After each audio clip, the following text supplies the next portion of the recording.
ത്രിയേക ദൈവത്തിൻ്റെ അതിപരിശുദ്ധമായ നാമം മഹത്വപ്പെടുമാറാകട്ടെ.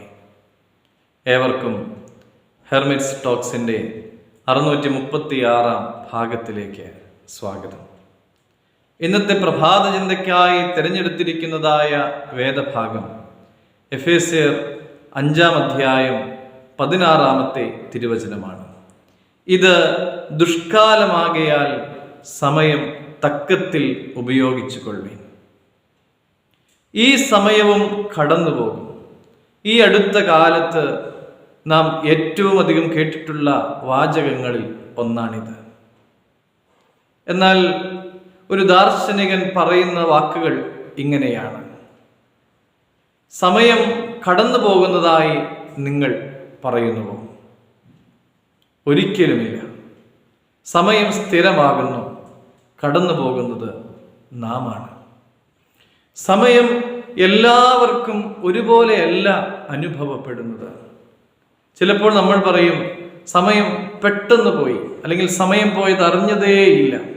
മറ്റു ചിലപ്പോൾ നമ്മൾ പറയും സമയം പോകുന്നില്ല, എന്തൊരു ബോറിംഗ് ആണ്.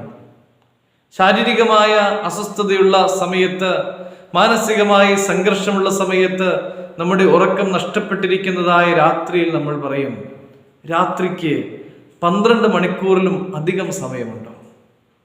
പ്രിയമുള്ളവരെ, നമുക്ക് ലഭിച്ചിരിക്കുന്നതായ സമയം നാം എങ്ങനെയാണ് ഉപയോഗിക്കുന്നത്?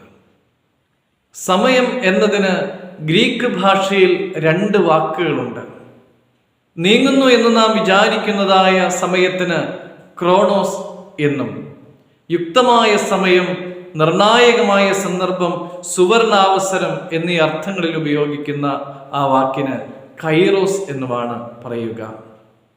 സമയം കൈവിട്ട് പോയി കഴിഞ്ഞാൽ അത് എന്നേക്കുമായി നഷ്ടപ്പെടും എന്നുള്ളത് കൊണ്ട് നമ്മുടെ സമയം ഫലപ്രദമായി ഉപയോഗിക്കണം.